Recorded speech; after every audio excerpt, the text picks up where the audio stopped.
Bonjour mes amis, alors aujourd'hui c'est une session, enfin c'est une vidéo assez riche parce que je vais vous parler un peu d'international et puis après je vais vous parler évidemment du thème principal qui est la notion de debanking, j'ai expliqué ce que c'est et leur application avec les crypto-monnaies. Voilà. Alors commençons par par les nouvelles. Et je vais commencer par donc l'arrestation rapide du meurtrier du PDG de United Healthcare. J'en ai parlé la dernière fois. Alors, la personne qui a été arrêtée, et là encore, je vais utiliser le conditionnel parce que est-ce que c'est lui vraiment euh, qui a été l'assassin, qui est l'assassin du PDG? Je ne sais pas. Je trouve qu'ils ont arrêté très très vite cette personne. Il y a des centaines de crimes par jour, j'exagère peut-être un petit peu, mais disons, il y a des dizaines de crimes par jour qui sont commis aux États, à New York, dans la ville de New York, et je pense que c'est la première fois que j'entends une arrestation aussi rapide effectuée sur un meurtre. Bon, enfin en tout cas à New York. Voilà. Alors, le profil de ce meurtrier qui s'appelle Luigi Mangione. Alors bon, il est d'origine italienne, mais il vient d'une famille très aisé de Baltimore. Baltimore, c'est dans le Maryland. Il a été éduqué dans une université prestigieuse. C'est un fils de famille. Alors évidemment, vous vous souvenez, l'une des hypothèses que j'avais émises la dernière fois dans ma dernière vidéo, c'était l'hypothèse d'un gauchiste qui aurait assassiné un PDG parce qu'il l'accuserait de corruption capitaliste. Bon, les thèmes classiques de la gauche extrême, voilà, des anarchistes des années 60-70. D'ailleurs, je me suis posé la question, est-ce que c'est un retour vers les années 60-70? En me posant la question, j'ai fait des petites recherches et j'ai vu beaucoup de similarités avec des groupes qui ont opéré justement dans les années 60-70. Alors je vais vous citer des noms, je vais pas vous faire un historique, mais je vais vous citer des noms et si vous avez le temps, la patience et la curiosité, vous aurez la possibilité de lire énormément de choses intéressantes. Alors par exemple, vous avez alors, je vous parle des États-Unis pour le moment et après je vais étendre un petit peu partout. Alors vous avez le Weather Underground, qui était un groupe d'étudiants pour le changement je vais y arriver, pour le changement social. Alors c'était une idéologie communiste, ils prônaient une idéologie communiste. Il y a l'enlèvement de Patty Hearst et le Symbionese Liberation Army, ça c'est 1974. Le nom est bizarre, mais enfin bon, c'est pas grave. Il proposait une guérilla contre le gouvernement américain, mais là encore, c'était des anarchistes d'extrême gauche. Vous avez les Brigades Rouges, vous avez l'Armée Rouge japonaise, vous avez le groupe Baader Meinhof. D'ailleurs, il y avait un très bon film il y a peut-être un an ou deux, réalisé par un Allemand sur ce groupe. Je vous le recommande. Je me souviens plus du titre, mais je vous le recommande. C'est un très bon film. Vous avez donc Action Directe en France, etc., etc. Alors c'est toujours la même chose. Ce sont des communistes, des marxistes, des anarchistes d'extrême gauche qui sont violents et qui ont pour cible des officiels gouvernementaux, des hommes d'affaires ou des fonctionnaires. Bon. Alors maintenant, c'est ce que j'ai évoqué la dernière fois. Est-ce que la main de l'État profond est à exclure ou pas dans le cas de Mangione? C'est possible. Alors, maintenant, on va partir en Asie avec la Corée du Sud. Alors, l'instabilité politique dans ce pays est endémique, puisque c'est lié notamment à la paranoïa vis-à-vis de la Corée du Nord communiste. La déclaration de la loi martiale par le président a été annulée par l'Assemblée, et c'est ainsi que quelque chose s'est passé, qu'il y a une rivalité entre les services, qui est grandissante. Alors, est-ce qu'il y a de la main de la CIA? Bon, il faut regarder. Là encore, je vous renvoie aux films et aux séries sud-coréennes qui sont abondantes sur Netflix et ailleurs, et qui parlent beaucoup de ce sujet, notamment quand elles parlent de ce qui s'est passé dans les années 60-70 en Corée du Sud, avec les dictatures militaires, etc. C'est très intéressant d'ailleurs pour mieux comprendre le pays. Et surtout ce qui s'est passé à l'instant, enfin, il y a quelques jours. Donc, on peut dire que c'est une tentative de coup d'État du président Yoon, lequel est d'ailleurs en voie d'impeachment, c'est-à-dire de destitution. Donc, on verra peut-être qu'il y aura des informations à ce sujet, mais si c'est la main de la CIA derrière, on n'en saura pas plus. Alors maintenant, on va de l'autre côté du monde, en Syrie. Alors évidemment, vous avez tous entendu parler de la chute de Bachar el-Assad et du remplacement de son régime par les islamistes. Alors, est-ce que c'est un mauvais deal pour tout le monde ou est-ce que c'est une bonne chose? Pour moi, c'est pas tellement la question essentielle. Je vais pas répéter ce que plein de gens ont dit sur les médias et c'était vraiment pas intéressant. Non, cette question, à mon avis, n'est pas essentielle ni même appropriée. Je vais poser simplement des questions. Quid des Kurdes, qui sont principalement la cible des Turcs?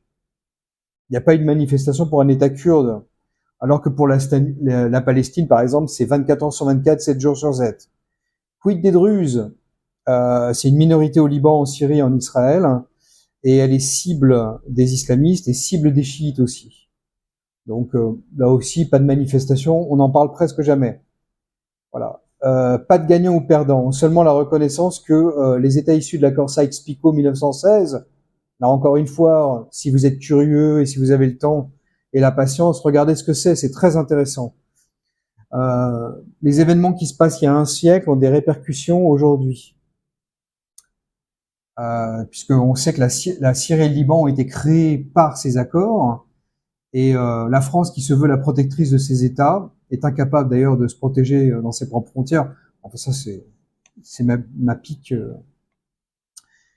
méchante contre les politiciens français. Alors, qui sont toujours très braves quand il s'agit de gens situés à des milliers de kilomètres de chez eux, mais jamais très courageux quand les gens sont à côté. Évidemment, les chrétiens d'Orient. Alors, il est évident que leur influence est déclinante à cause de l'émigration vers l'Europe et l'Amérique du Nord et la poussée islamique. Bon, mais je veux juste rappeler quelque chose parce que ça, on l'oublie malheureusement. C'est les Juifs des pays arabes qui ont été contraints de quitter les pays arabes, qui ont été même expulsés violemment, quelquefois ou souvent même, après la création de l'État d'Israël en 1947-48, n'offusquent personne et continuent d'être ignorés par tout le monde. Bon, alors est-ce qu'il faut mettre sur le même plan les chrétiens d'Orient avec les juifs des pays arabes? Ça, c'est chacun qui décide, mais un petit peu de tenue et un petit peu d'humilité. L'histoire est cruelle et quand on a une bonne mémoire, on peut dire des choses très désagréables, mais qui sont vraies malheureusement. Alors, suite à la chute de Bachar, de nombreux pays comme l'Allemagne et l'Autriche ont arrêté de prendre toute décision d'asile politique pour les citoyens syriens. Là encore, ils ont peur qu'il y ait une infiltration de terroristes chez eux. Comme ils en ont laissé passer plein il y a quelques années déjà, ils ont appris leur leçon apparemment. Pourquoi la Russie a lâché Bachar? Bon, ça, je ne sais pas. Est-ce qu'il y a un deal avec Trump? C'est possible. Pourquoi est-ce que l'Iran n'a pas bougé non plus? Est-ce que l'Iran a lâché Bachar elle aussi? En contrepartie de quoi et avec qui? Là encore, des questions qui restent pour l'instant sans réponse. Que des hypothèses. Alors, est-ce qu'il y a une reconfiguration du Proche-Orient? Oui, peut-être. Oui, on voit effectivement qu'il y a des réfugiés syriens qui sont de retour en Syrie, mais comme disait un certain homme politique français, l'Orient est compliqué et les événements prennent toujours du temps pour donner leur sens sur le long terme, si jamais on peut appliquer le terme de long terme au Moyen-Orient, puisque c'est très instable. Alors, je rappelle aussi que Bachar, qui a eu la main lourde contre ses opposants, ne craint pas la Cour pénale internationale. Bon, pas de risque pour lui. Il est réfugié à Moscou apparemment. Des gens l'ont dit mort. Enfin bon, est-ce que c'est très important? Non, c'est pas très important. Qui a manipulé tout ça? Est-ce que c'est la main des USA? Peut-être, probablement. Est-ce que c'est un savonnage de planche pour Trump qui va rendre compliqué sa mission de paix au Moyen-Orient? Probablement. Est-ce qu'il y a des intérêts dans ces pays américains ou autres? Probablement. Est-ce qu'on aura un éclairage plus intéressant dans quelques mois? Oui, sûrement, parce que pour l'instant c'est trop récent pour en tirer quoi que ce soit d'intelligible, je dirais. Alors maintenant, pour finir, la Roumanie. Alors oui, il y a eu un coup d'État judiciaire en Roumanie, puisqu'on a annulé les élections présidentielles en Roumanie, justement, Pourquoi? Parce que le candidat en tête ne plaisait pas. À qui? Alors certains disent qu'il ne plaisait pas à la CIA. Bon, alors je rappelle que la CIA, le département d'État américain, ont des bureaux qui s'occupent de chaque pays du monde, de chaque région du monde, et à chaque pays ou région, ils ont un candidat préféré, ou deux candidats préférés. Il faut savoir qu'ils misent toujours sur deux chevaux. Ça, c'est la politique américaine depuis très longtemps. Et donc là, il est possible que le cheval privilégié de la CIA ou du département d'État n'était pas en tête. Donc, un petit coup de téléphone au juge roumain et on s'exécute. Dans beaucoup de pays, c'est assez simple en fait de contrôler les institutions. Mais je veux juste lancer un appel et dire à mes amis dans les pays occidentaux dits avancés que la Roumanie est un pays de l'Union européenne. Donc ça pourrait arriver chez vous aussi. Voilà. Alors, en ce qui concerne le débanking ou débancarisation et les crypto-monnaies. Alors, la débancarisation ou discrimination bancaire, parce que c'est deux termes qui veulent pas dire la même chose. Débancarisation, c'est l'action qu'ont les individus de ne plus utiliser des banques pour effectuer leurs transactions financières. Et discrimination bancaire, c'est ce que je vais décrire dans quelques secondes. Alors c'est un phénomène qui a débuté aux États-Unis au moment où l'industrie du crypto a décollé, donc les années 2010-2015. Alors comment ça se passe? C'est très simple, le gouvernement fait pression sur les banques afin de fermer les comptes des sociétés ou des individus qui sont impliqués dans l'industrie des cryptos. D'ailleurs, il est à noter que certaines personnes ou sociétés ont été débanquées des dizaines de fois en quelques années. Donc ils auraient un compte dans une banque, on leur ferme pour des raisons variées et diverses. Hein, j'ai entendu 10 000 fois pendant le Covid qu'une société privée avait le droit de faire ce qu'elle voulait. Voilà, une banque étant une société privée, elle fait ce qu'elle veut. En apparence, mais en fait, c'est parce que le gouvernement fait pression sur eux pour le faire. Et donc, on en ferme un compte, on ouvre un autre, la nouvelle banque le ferme au bout de quelques mois ou quelques années, et ainsi de suite. Donc ça peut se faire très très rapidement ou sur une période plus longue. Alors qui en a parlé de façon claire et inquiétante, c'est Marc Andreessen. Alors qui est Marc Andreessen? Alors il en a parlé lors d'une interview avec Joe Rogan. Alors c'est des interviews de 3 heures. Je pense que personne n'a la patience d'écouter l'intégralité, mais quelquefois ça vaut la peine d'écouter quand même des gros extraits. Alors c'est le co-inventeur de Mosaic, qui a été le premier navigateur web, et il a été cofondateur de Netscape. Bon, pour ceux qui sont âgés et qui ont connu le début d'Internet, ils sauront de quoi je parle. Pour les jeunes, Wikipédia. Vous verrez, c'est intéressant et amusant de voir ce qu'était Internet il y a une vingtaine d'années ou 30 ans. Bon, alors Andreessen a décrit donc le contenu d'une réunion organisée par des démocrates et des membres du gouvernement Biden avec certains leaders de la Silicon Valley, lui, Elon Musk, il y avait d'autres personnages comme David Sachs, etc. Bon, leur projet était simple, contrôler la big tech afin de lutter contre la désinformation, entre guillemets, c'est-à-dire en fait imposer leur propagande sans officiellement censurer directement qui que ce soit. Alors on a vu cela pendant le Covid et pendant l'élection de 2020 et même après. Alors, je vous rappelle que comme le gouvernement ne peut constitutionnellement imposer des limites strictes à la liberté d'expression, contrairement à la France, donc le gouvernement utilise les big tech, donc Facebook, Google notamment, pour le faire. Alors l'autre agenda des démocrates est de détruire l'industrie des cryptos parce que c'est synonyme de liberté et c'est un concurrent non seulement du dollar américain, mais aussi de ce qu'on appelle les CBDC, c'est-à-dire les Central Bank Digital Currency ou monnaie numérique de banque centrale.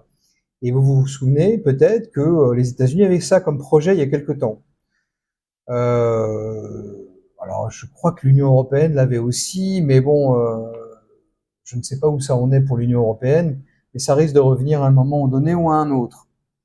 Alors à quoi sert une monnaie numérique de banque centrale? Tout simplement à contrôler les comportements des individus au nom de l'écologie et de la justice sociale. Hein. C'est le pass sanitaire, pass numérique version 3.0. Trump a reçu le soutien de Marc Andreessen, entre autres, suite à cette réunion dont j'ai parlé il y a quelques minutes. Alors, il est possible que Trump libéralise les crypto-monnaies afin de contourner le monopole des banques.